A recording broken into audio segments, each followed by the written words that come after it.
Hi, welcome to the Anaheim Family YMCA's podcast, Game Changer.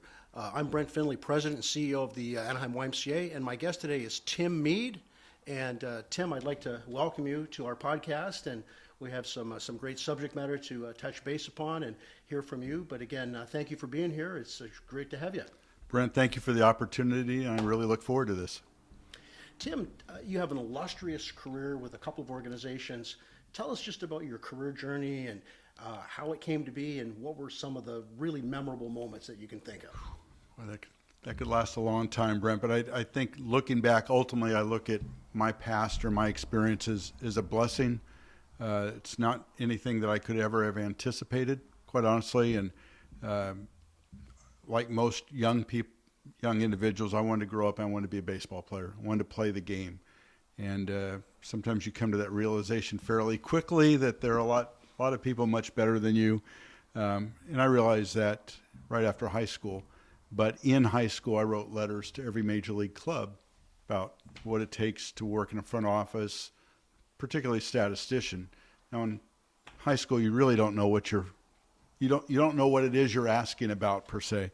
And one of the very really first lessons I gained was I got a lot of responses back from baseball teams and football teams that I had written to as well, and really recommending going to college and getting your degree and the importance of it.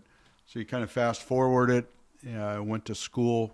I had college and ended up graduating from Cal Poly Pomona, where I got some practical application in journalism and writing for the school paper, being a sports editor, working in sports information. And then I had written about the Angels, about an internship, and the Dodgers as well. So I was fortunate in 1980 to work on the scoreboard at Dodger Stadium, the new Diamond Vision. And when I wasn't doing that, I was working for the Angels. But at the better story is with the Angels, I had written 3 letters. And I always tell this story about applying for an internship. And I had 3 rejection letters. 2 weeks after the 3rd rejection letter, an intern left. The only intern in the organization left, and I got the phone call because I'd been the most persistent to come in, and I was hired. I use that even in the class that I'm teaching now, not so much my story, but a reminder of persistence and chasing something you want. Yeah. Sometimes you're your own obstacle. So if you want something bad enough, go after it. And that's really what happened. And then with the Angels organization, started as the intern in 80, wanted to go back. They kind of like your mom and dad saying it's time to go out on your own, young man, and explore the world. And the Angels really weren't going to allow me to come back as an intern, my boss. And because he was very complimentary, but he said, go get a real job now. So I did. I went to Santa Anita with my friends, and we enjoyed the racetrack for about a month after graduating. And I went to an employment agency, and they couldn't get out from behind their desk fast enough when I said I want to work in Major League Baseball. That those opportunities just weren't there, didn't come across their desk. And about 3 weeks later, I got a call from the Angels and come in and talk to us. And I was a stadium operations assistant for 2 days, then the administrative assistant in media relations, public relations, resigned to a higher paying opportunity. And I became the administrative assistant in 81, and everything else thereafter was just, grinding, working hard, and not worrying about what my future was, but just doing what I had to do and what I was assigned to do and what I could do beyond what I was assigned to do. And gradually that worked into promotions. And at 28, I became the director or 26, became the director of public relations. Then eventually different titles. Took a 4-year sabbatical after 13 years to become the assistant general manager, which is when I lost my hair. And then I went back into public relations when Disney bought us. And just 40 years that when you look back now, Brent, it went very, very quickly. Books, volumes of experiences and relationships and memories. The great thing about the game, as you and I have talked about, is you can go to work each and every day and have a chance to be part of history or watch history. It may not be necessarily on the national level, but could be Mike Trout's debut or Jimmy Abbott's debut, or you could see a no-hitter. You could see all kinds of things that would stay with you the rest of your life. And that was a great aspect of it. I mean, the moments, like people say, who was your favorite player? I worked with 748 players with the Angels. They were all important to me. The milestones and the moments, obviously, and I know we'll touch base on it, but the World Series, but it was also some of the little things. It was seeing Jim Abbott get his first win. It was watching the Angels really become an upper division franchise again after winning the World Series. It wasn't just 2002, but it was everything that happened the rest of the decade. That you have a great sense of pride in your organization and your community. Things like that meant a lot to me. Over that career, were there moments where you had a lot of opportunities to be really involved in the community, or was the operations of Angel Baseball just have most of your time? Were you able to kind of look at the community essence of how can we impact the community by the role we play as a professional baseball team? And what should we do? I think that's a great question, and quite honestly, the way I'm wired, and really the resources we had kind of at our fingertips and the players that we dealt with, my underlying goal was to utilize the resources to make a difference. And I worked with a lot of like-minded people, and by that, it's not just a charity in the community. Obviously, different figures within the community, families, people from our concentric circle of Orange and Santa Ana and Anaheim. But there was a lot of pride in getting players involved in the community, and not just to say that you were charity X, can we just have an Angel player, but it was a player that had a feeling and a contact and a personal connection for a specific reason. You tried to match. Most players love kids. Not all players are good at presentations to a Rotary Club or American Cancer Society or something like that. So you tried to really tailor the involvement, and going out, speaking, working with Chalk, working with Make-A-Wish. My heroes, as I got older in the game, I grew up looking at baseball players as my heroes, like a lot of kids do, looking at their athletes. The longer I was with the Angels, those heroes, aside from military, law enforcement, players, became kids, really kids that had gone through challenges. I mean, to have a Make-A-Wish child or somebody who had just come over from Chalk who'd had treatment, one of their radiation or chemo treatment, and they're sitting in their chair, or they've lost their hair, they're tubed up, and they're smiling because Mike Trout or Albert or somebody came over and said hello. I mean, it really put your life and your blessings into perspective. Yeah. So every one of those opportunities, to me, as much as people might have looked at us helping them, I think if you were working for the organization and work for the organization or any sports franchise and you have those opportunities, Disney does the same thing on a regular basis in a different way. We were the ones, the recipients of the lessons. With your career with the Angels, when did you know that you had the right job? And they say that if you love your job so much that you'll never really work a day in your life. Did you feel that way your whole career with the Angels, or were there just moments you're going, I like what I'm doing, but is there maybe something else? But what was maybe that moment, even game-changing, where you said, I have the job of a lifetime? Because it's pretty cool to work for a professional sports team. I think most people look at that as they've really landed something special. That's a great question, and probably the first time I got my first check. I never, and I can say never, it's not a word I use lightly, I never looked at working with the Angels as a job. It just wasn't. But suddenly I got a paycheck for, my first salary was $8,600 a year, or $8,800 in '81, and then when I got transferred down from stadium operations to be the secretary, in essence, I got that bump to $10,000 a year. But I thought, I can remember looking and saying, I get paid. I have my college degree. I've made my mom and dad happy and myself. And then I get paid to be around baseball. how much better does it get? So I had a couple opportunities along the way prior to eventually leaving to go to Cooperstown, but the Angels were the organization I grew up with. So to be able to go to work for the franchise you love was just icing on the cake. Yeah, so talking about a dream come true, in essence. Absolutely. And I think there are days, almost like in your own relationship, personal relationship, you love the person, just may not like him for a few hours that day, or disagree. Let's just say disagree. So there were times that you knew certain challenges were on the horizon when you went to work, but that never cut into love of the game, love of the organization, love of the community, love of your responsibilities. I like how you said that. That's really big picture. That's really what it's all in its entitlement. When you went through X number of years, did you ever think that that you could really make a difference? You now have the steering wheel in your hands to guide a lot of different elements with the team, with the community. Was there a moment that you said, I think we should do this?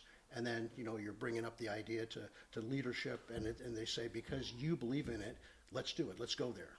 I think there was a trust factor, and it's a great question, Brent. I appreciate that. Through the three owners that I worked for, I think sometimes big picture projects are great, but it's the process of doing consistent things along the way that sometimes get, really draw the bigger results.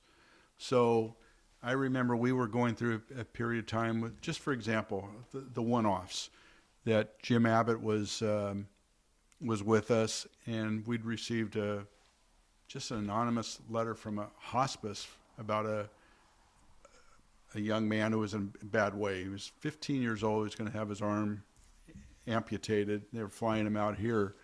And I remember going to Mrs. Autry and asking her, what can we do? I had a suggestion, Disneyland, get the tickets, we'll bring him down, all that. And to her credit, she said, make sure you take care of the flights, work with the hotels, work with Disney, whatever they need. Everything. I mean, and we don't, we did so many of those things, and the Angels continue to do so many of those things, but you don't call the media for all of them. You don't record all of them. You do a lot of those things because they're the right thing. And I think they pay dividends in the long run, first and foremost to the people involved, which is the priority. But I think the more of those you do, it becomes part of the environment of the organization to say, this is what we want to be known for. Almost a core value. Absolutely. Absolutely. It's a great way of describing it. So I think that all the people that I worked with, I think in time that we reached that understanding or trust or respect factor that go ahead and do it. I wasn't looking to break the bank. The people I worked with weren't doing that, but I think they entrusted us to do the right thing. Those are just incredible stories that you don't like you said, there's not a lot of media attention around it. You never hear about it. And then when there's tougher moments, maybe as there are now in some sort of sentiments, that if there was only the knowledge of how many times that event happened, there would be maybe a bit of a pause hit, like the organization really does, emulate a caring community, mindedness that they need to get credit for. I mean, honestly, I think sometimes that's just a lost element. But it's kind of sad in that moment when they should be cognizant of it, but they're not, and it's just a whole different business perspective that's now being portrayed. But and I agree with you, but I think that we're judged as a sports franchise, where the Disney company may be judged, just throwing them out there because I hold them in such high regard, maybe on the business and certainly the fan experience. But when you talk about winning tends to involve so many more people. The fan experience is critical to the theme parks, but you don't get a group of people outside. Maybe there's a thread on the, on the internet or social media, but winning. I mean, our business is judged in real time. Okay, there's very few businesses in the country that are judged automatically what they're doing. You don't even get a chance to talk about something that might happen. It may be the fifth inning of a game, something happened, and opinions have been formulated on social media or on the air or whatever. So that's different. So there's a separation between the business and the community. And I think as much as you would like to portray that, you also can't use what you're doing in the community as a cop-out or an excuse. Even a crutch.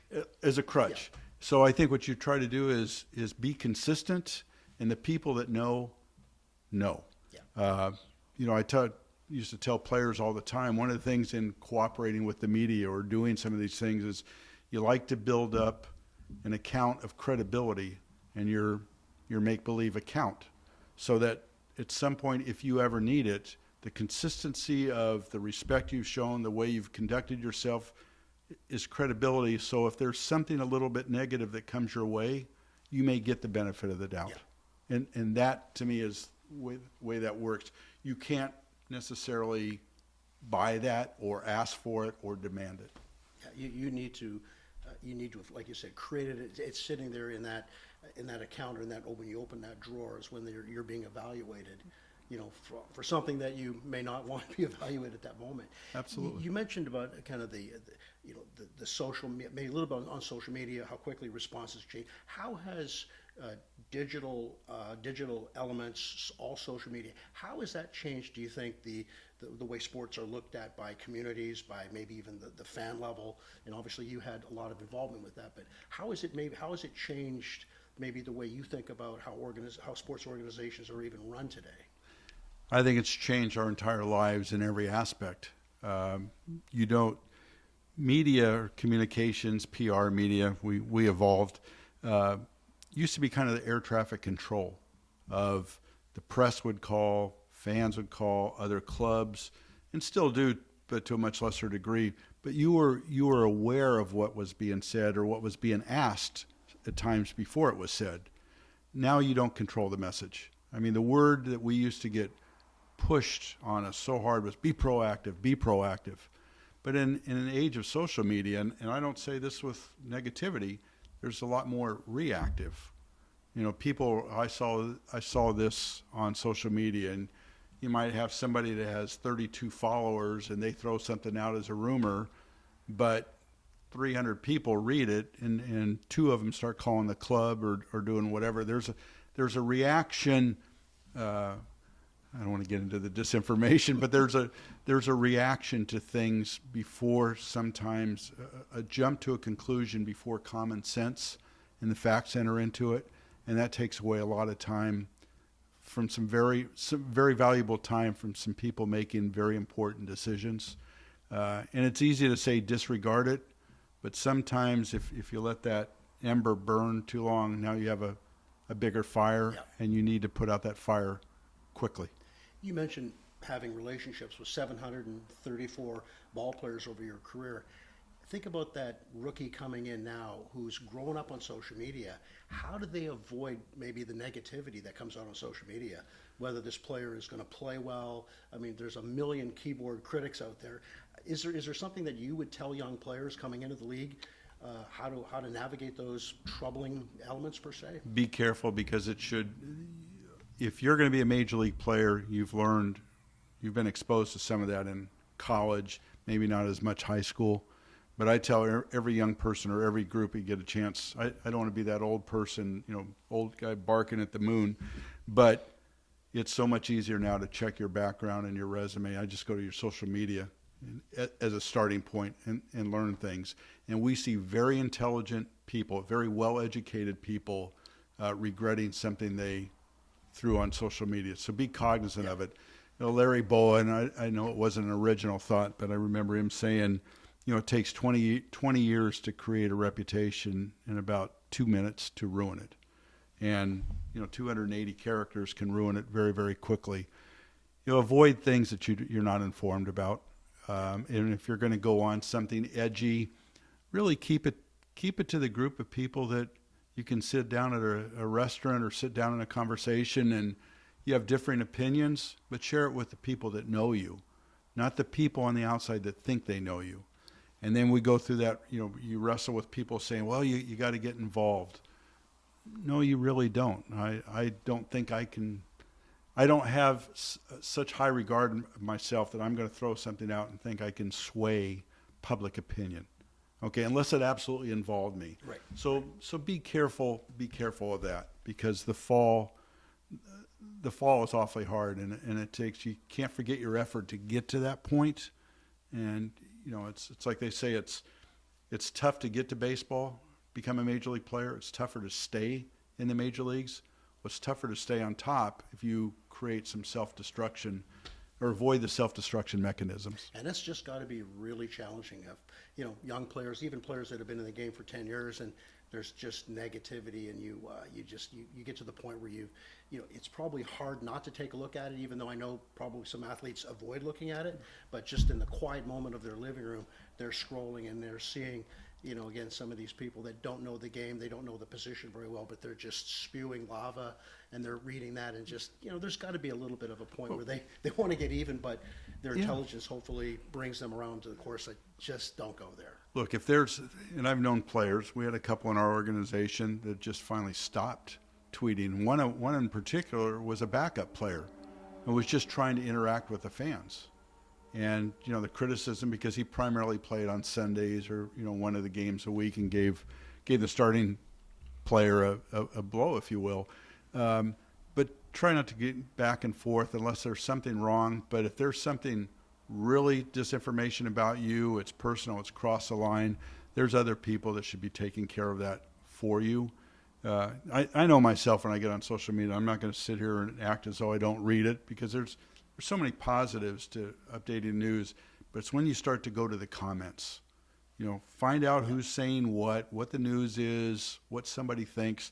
But when you start going to bots and followers that have comments that have 32, 36 followers, that people are just trolling and doing different things, you got to be stronger than that, because you're stronger than that and disciplined enough to become a major league player.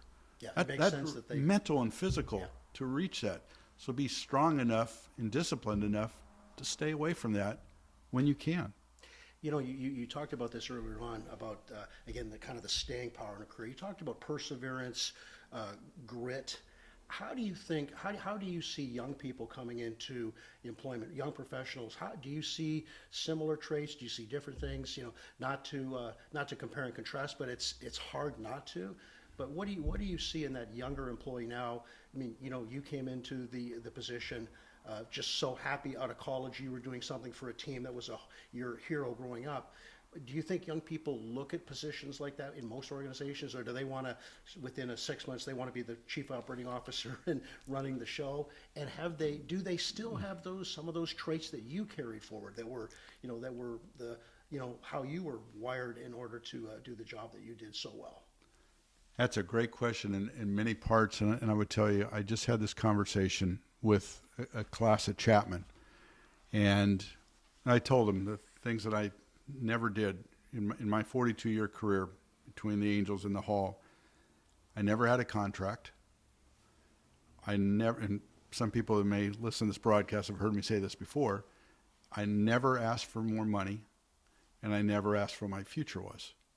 Okay, so I gave this example to the kids, or students, can't say kids as students, college students at Chapman. I said, how many of you know when you're going to get married? I kind of look at you. I said, how many of you know when you're going to start a family, have your first kid? Kind of look at you. And why do you think you would know when you're going to get your promotion and climb up that ladder? Next level up, yeah. You don't know. So don't chase something you don't know. Chase the process, not the result. And that's what I would tell people. I don't get into criticizing a generation. I just don't believe in that, because to me, I'll analyze it, but I won't criticize it, because when I was 20-something, I forget what it was that we did wrong in the eyes of the generation ahead of us. Probably many things. Absolutely. So, but I think understanding that it comes in time. I just had in our class at Whittier College that I'm teaching, I just showed them a Nick Saban presentation to the NFL coaches while he's still coaching at Alabama. And you look at Nick Saban's resume all the way along and how many different stops he made. He's not just Nick Saban, 7-time, national champion. There was a process to get there before he became Nick Saban. So don't try to project out so far. The other example I give in that, and to a certain degree, is the World Series. The ring is the result. The win in Game 7 is the result. But starting off 6-14, when people wanted people fired, winning 18 out of 20, coming into September and getting cold before we got extremely hot at the end of the month, that's the process, and that's what you remember. You know, you attain what you want, and you're going to want more. You're just naturally going to want more. So enjoy the journey. Don't put a calendar on it. The other bit of advice, and I think this is timeless to me, the best education you will get is learning from the people that have been there before. Because I am a believer in most organizations and most long-term employees, for the most part, generalization, are open and willing to share their experiences because they get to talk about the past, they get to talk about their memories, their experiences. And if you love an organization like I love the Angels, I would want nothing more than people that come after me to have the same passion. So I'll share what worked for me or why our group of people went on and had long careers. Ask questions. Yeah, has to be enjoying that. It probably doesn't happen often enough where a younger professional comes in and asks you, how was the road paved? What did it take to get where you were, all career long, midpoint, endpoint? I think there's a joy. It doesn't happen enough. It happened to me maybe a couple months ago. One of our younger program directors talked about, a role with more responsibilities in our organization. I was ready to talk for 3 days, and I think after 15 minutes, I think he heard enough. But it was certainly a joy to talk to a younger professional about their aspirations, especially if they wanted to be in the organization. I'm sure you've had interns even today that want to reach out. Again, maybe not enough of them, but how willing you are to sit down and have a conversation and share, lessons learned and, what it took and how it worked for you in the process. I think it's our responsibility once you've done things in the real world and to pass them on. I'm on a sports management board at Cal State Long Beach. I'm teaching this class at Whittier. I just talked to Chapman. I went back to Cal Poly Pomona. I'm going to do another group up in the Valley, and I enjoy doing that. But when I do it, one of the things, and even, again, getting back to this class I'm teaching a little bit, it is far easier for you and I to talk to young people and relate to where they're at now in their journey that's starting than it is for them to relate to us and where we've been. Just pure experience, right? That's it. That is the teacher. And that's what I tell students. You are smarter at this point in your life in comparison to when I was 22. All the technology you have, all the access to information, everything. You're just much smarter. You just won't reach that level with the most important element that you need, and that's experience. And our discs are just loaded with experiences that allow us to not talk about theory and in book and recommendations. We'll talk about having actually done it. Yeah, the actions. Yep. Yeah, I think at times young people, they really have a trajectory that's maybe it's the aspiration is so much faster than I relate to, coming in through my career in the YMCA. I don't know if you've sensed that in today's world. Just some of the younger professionals, maybe they are tracking the next role, not knowing when it's going to happen, but it seems like there can be more focus on that than just the day in, day out blocking and tackling and following the process and being accountable as well as productive. Well, but I can't blame them for wanting the pie I in the agree sky. with you. You've gone to college. Maybe you've gone to a name college or high profile. I went to Cal Poly Pomona, and I'm as proud of that as I am anybody who's a Trojan or a Bruin. I mean, college is everything, but you're going to an ascent. Okay, everything just keeps getting better or high profile. Then you have to go into the real world and realize you're just a number with thousands of other people.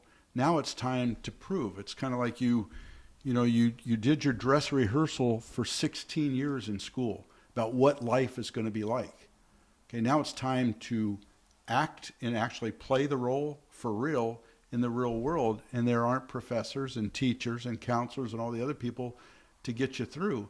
And all those things that nobody promised you anything, but everybody kind of dangled, if you go to school, this is what you get, or if you get that degree, or if you get that experience, No, you need to go be an intern. You need to find out what it's like to get pennies on the dollar, for your hours, and go to work.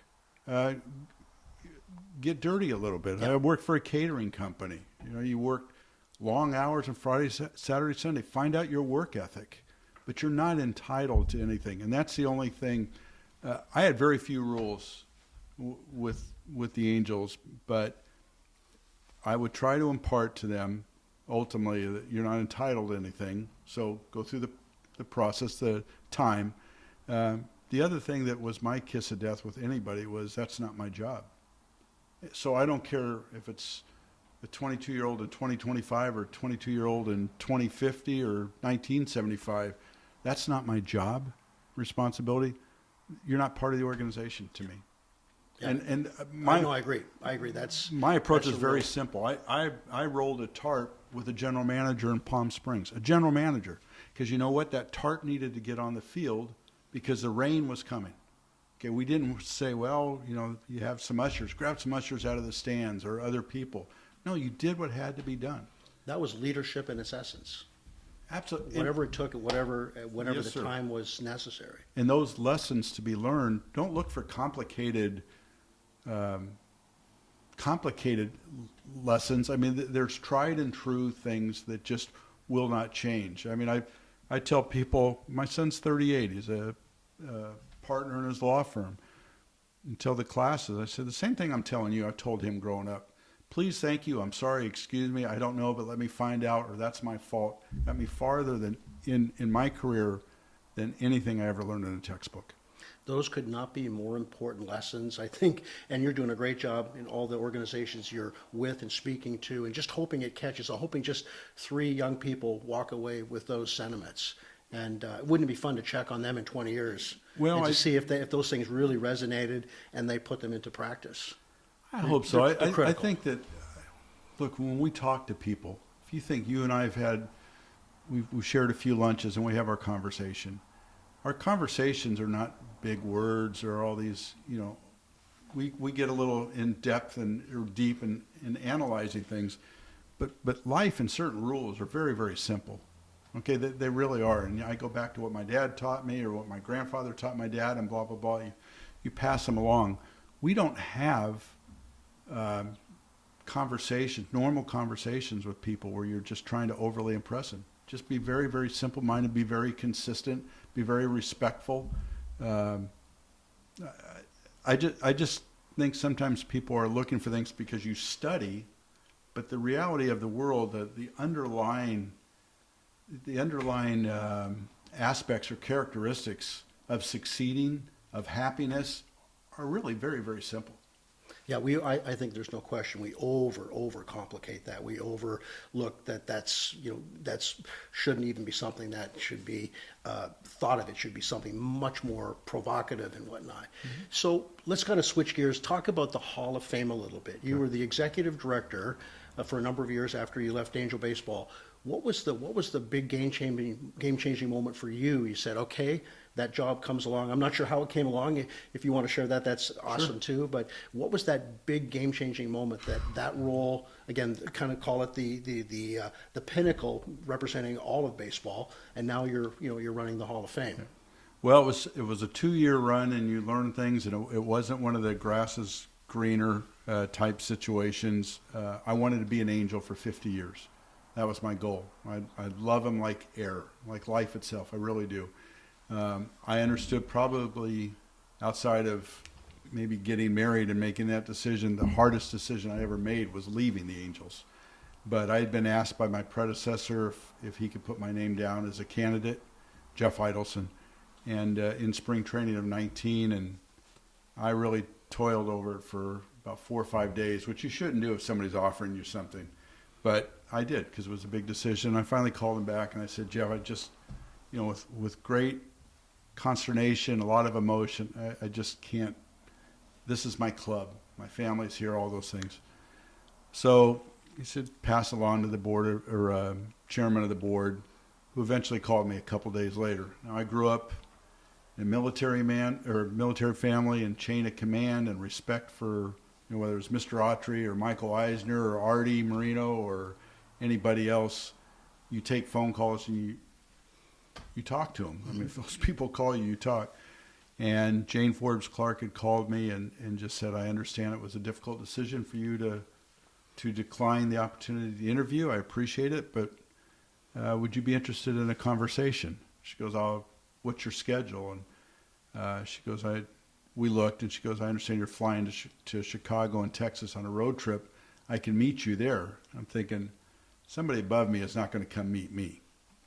I will go to Florida and meet you. So in 3 nights later in April, I ended up having 3 red-eye flights in successive nights. But I went to meet her with her, and we had lunch, and I would tell you that I thought the trip there was to find out if I was a candidate to be put on the list. We had a 2.5-hour lunch, never finished our salads. I drive the hour back to the airport, and I called her to just say, if things work out, when would the interview process start? And she said, well, in the time it's taken you to get to the airport, I've called the committee and told them I'm going to offer you the job. And I'll never forget, I was standing against the wall and I dropped my bag. That's a wow. Oh boy, this just got real. Yeah, that got serious. Yeah, on the way back from Florida, California, and because I really did not, I talked to my wife, and I think she just thought it was maybe the ego that you're going to interview, and you just need a little mental break or whatever. And that was another 4 or 5 days. It was probably the hardest family conversations I've ever had. Leaving the club, there were only 2 people with the Angels that knew it. Two staff members. I didn't say anything to Artie. I didn't say anything to John Carpino, because the one thing that I'm a firm believer in, and I know a lot of people would disagree with this, but I would never have left my job for money. I would never have put in the position of saying, okay, we'll offer you more. I didn't want anybody to think that I was playing a game. That's I don't believe in that. So, in fact, I didn't find out what my salary was with the Hall of Fame until I'd accepted the job, because it just wasn't. If you're gonna leave and make a decision, be all in. Yeah. I know money factors in, but it wasn't. When I said yes and finally told her yes in April, whatever time it was, I literally felt the pressure on the shoulders, the self-applied pressure on my shoulders. When somebody talks about carrying the weight, or the weight on my shoulders, and I said yes, and then it was like, okay, this really happened. And I had 6 weeks before I left. Wow. I mean, it was tough. There were a lot of emotional meetings and presentations, and the Angels gave me a great send-off, and I'll forever be grateful. Then I get to Cooperstown, fly all day. It's just not an easy visit. And I realized it wasn't that I was a president of the Hall of Fame. I was working at the Hall of Fame. And that's really what meant something to me. I was in baseball's mecca. Yeah. It's just 1,800 people. It was a different experience. And But what a great experience! Oh, it was phenomenal. To be still employed in the mecca of the game. Brent, absolutely. In walking through the Hall of Greatness every day. And then by day 5, you probably even take that for granted. Like, oh yeah, there's so and so and so and so, and yet I walked through that plaque gallery with reverence. It was very hard for me to just kind of talk. It's not like it's a mausoleum or a funeral home or anything. But I just looked at, these are the people that I grew up from a child, either reading about or watching. And then I realized how many of them I think I knew when I went there. I think I knew 24 Hall of Famers. Worked with them or met them along the way, but I would spend time in the plaque, because I was still trying to work baseball hours, and my family's in California. I have nowhere to go, and really when I would look downstairs and see 90% of what the hall has in its artifacts are downstairs, much like the Smithsonian or the Archives building, and you'd walk around and you just realize, man, as much as you think you know about baseball, it was like going back to junior college to me. And it's probably, for me, maybe it came at a good time in life, because I had not stopped to smell the roses. It's a beautiful, beautiful area, and you have a lot of alone time. So you'd walk and take walks and appreciate the change of seasons. Drive into New York, which I swore I'd never do, but I drove into New York. Flying was always a challenge because you'd have to go to Albany and then catch another flight someplace else. But I loved it. I respect the people that work there. The village of Cooperstown, it's like walking back in time. I can get emotional for some of the people. 2 years isn't a long time, but 2 years was a very long time. And some of the people that I was blessed to meet, sit next to Hank Aaron at the induction dinner in 2019. There's a dinner right after the ceremony with just the president, the commissioner, and the Hall of Famers. Not family. That induction class? Yeah. Right, and the Hall of Famers that make it to Cooperstown. And you sit there and you think these are the icons of the game. But even the icons have a kind of a chain of command of respect. So when you see Ken Griffey Jr. walk up and say, "Hello, Mr. Aaron's good to see you again," and shake his hand, and Henry in that time was in the wheelchair, but there was reverence given to the royalty of the hall. When Sandy Koufax walks in the room and you see him dressed to the nines, that's Sandy Koufax. Mm-hmm. So you see that. So when I sat on the stage, I went back to being Tim, kind of the young person, and realizing the men behind me are responsible for me falling in love with the game. Now I'm sitting on the same stage with them. How cool is that? And I thank the good Lord for that opportunity. Imagine if you knew that at age 21. Here's where Tim Mead is going to land one day. But to the point we talked about earlier, that's why you don't know. Don't set your target dates. I didn't set to be Vice President of Communications of the Angels. I didn't set out to become President of the Hall of Fame. So enjoy the gifts when they're given to you, or you've worked for it. You just don't know when that surprise or that opportunity is going to come. Yeah, I think we do fall short of celebrating moments like that. Those reflections, there's always more more to do per se, and you go past those moments, those milestones, and sometimes we don't celebrate enough. Mm-hmm. I think I'm definitely reflect upon that. So let's talk a little bit about the Orange County Youth Sports Foundation. You're the current board chair. Yes. How did you get involved with that organization? The Y's been a fantastic recipient of some funding to put money into sports equipment for our recreational programs for the greater Anaheim area. But great organization.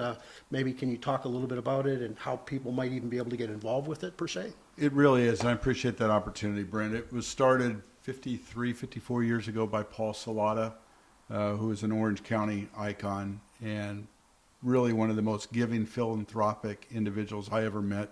And his family continues his legacy today.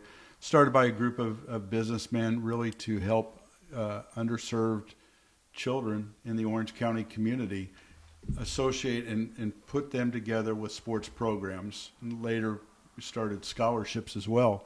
And that thought process is not to reward great students or athletes per se, but higher ground, for example, in Anaheim and so many other programs that give kids a location to go to, or they are associated with sports programs, that we provide grants that are providing or implementing some of those programs, or we provide grants that help you join a program. Giving access. Yeah. It's a great word, access, and then buying shoes for the Kevin Armstrong Foundation.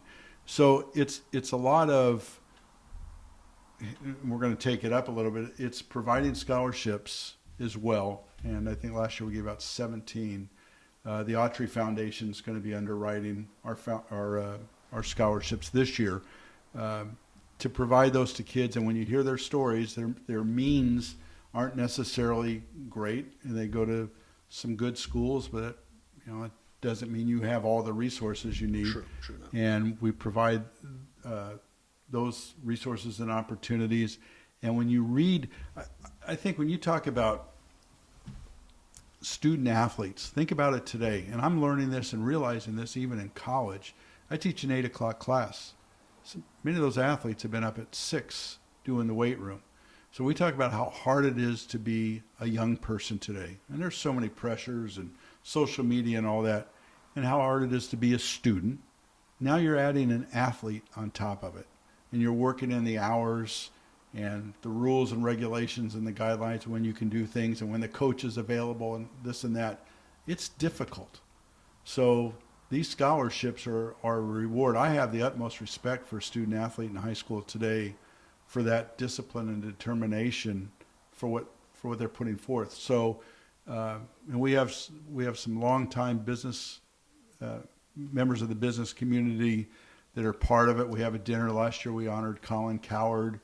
We had Bob Costas a couple of years ago, Mr. Autry,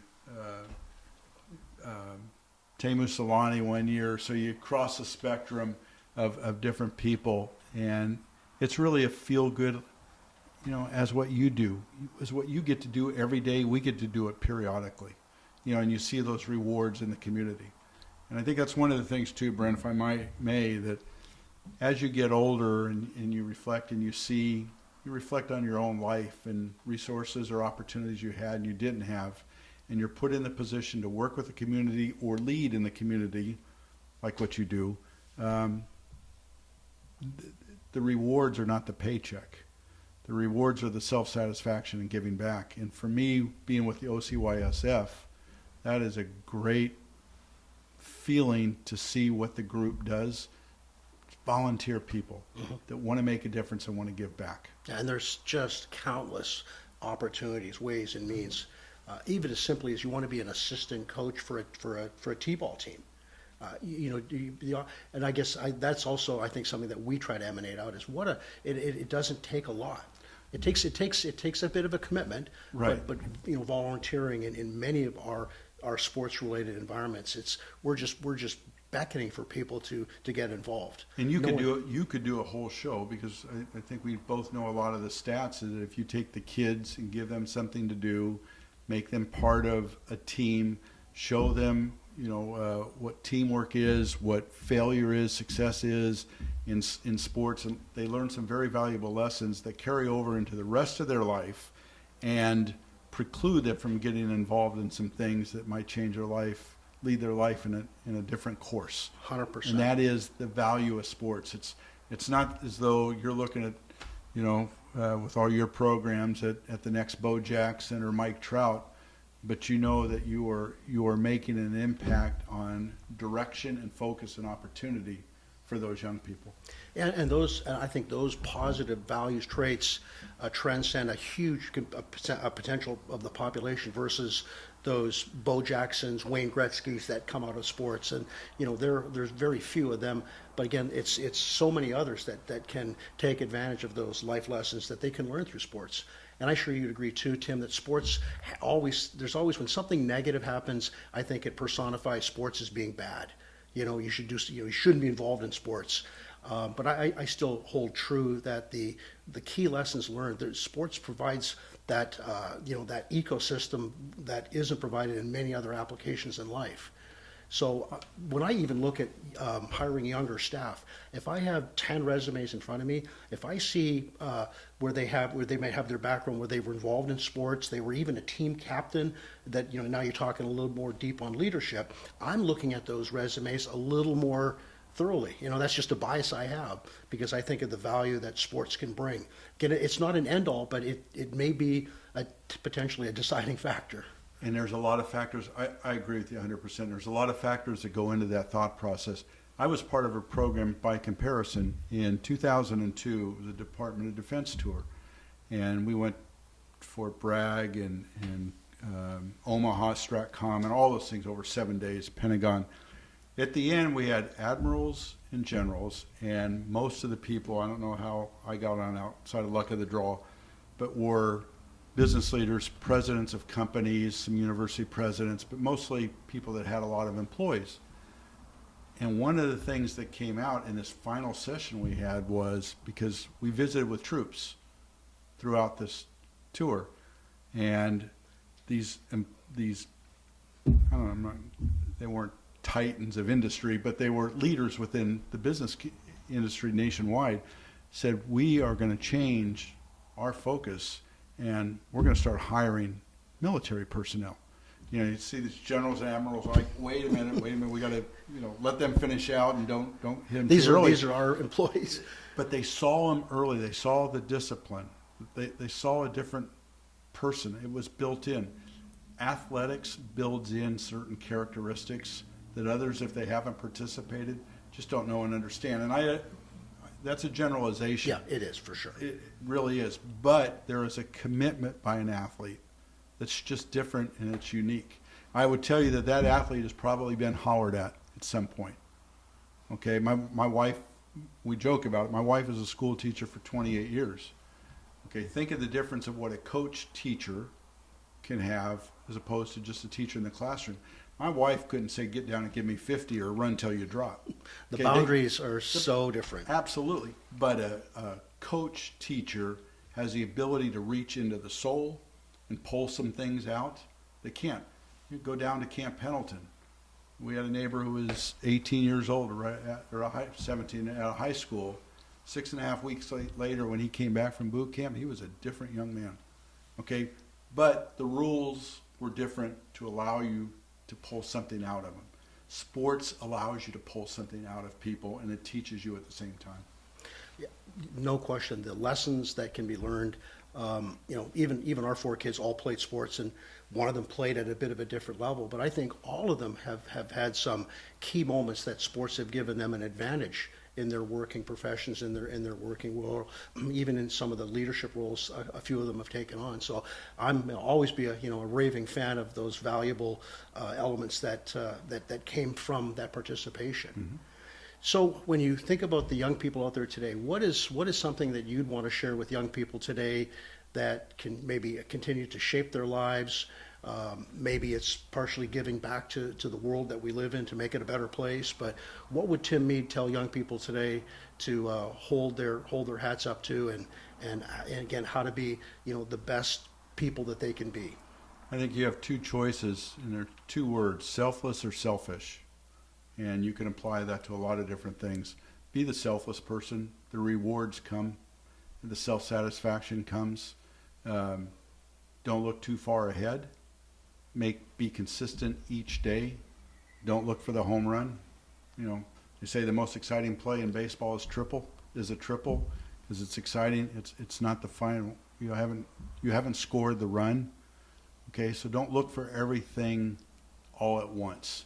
Enjoy the journey, because at some point they'll reach our age, and it'll be reflection time.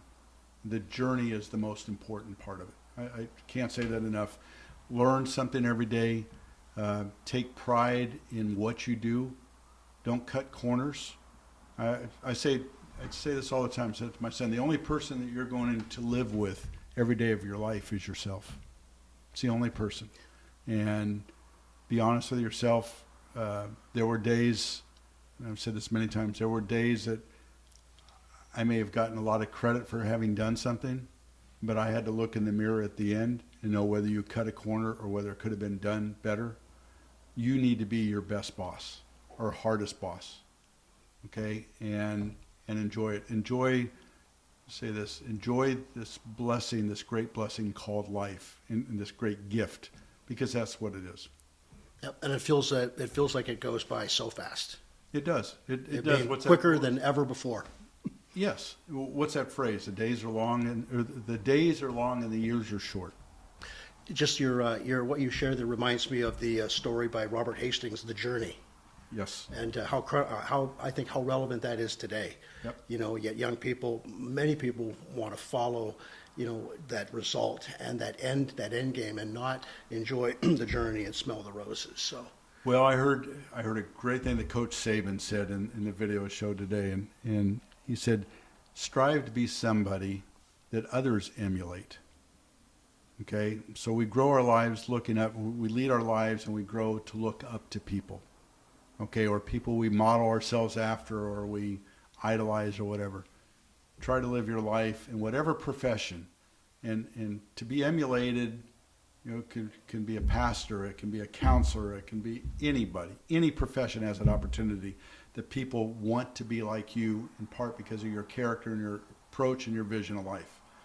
don't equate success always with money or materialistic goods. Yeah, there's no question. You can think about, a favorite pastor, a favorite church, both elementary, high school, middle school, a favorite youth sport coach, and what qualities they brought forward, what you were really attracted to. I can just start to roll off that list. We could have another show and bring our 20 favorites along the line. Absolutely. Well, Tim, I really appreciate this time today. Thank you so much. What a great words of wisdom and great learning about kind of your career and pathway, and what were those special moments for you, and how you held it together, marching forward, enjoying the journey every day. I just can't thank you enough for being with us here today on the YMCA Game Changers podcast. Brent, I appreciate the opportunity, and I think what you're doing is a good thing, but what you do every day is a great thing, and I have a lot of admiration and respect for you, your staff, and the program. Well, we're blessed to do what we do, and we couldn't do it without a great board of directors, a great staff team. In fact, a brilliant staff team imparting the work. I'm just lucky I get to kind of hang around a great fun group every day, but it's also great, getting to know people like you that are so incredible from your leadership and how you approach giving back to the community. So it's a real blessing to meet and get to know people like you. So such a pleasure. Thank you. Thanks, Tim. Appreciate it. You bet.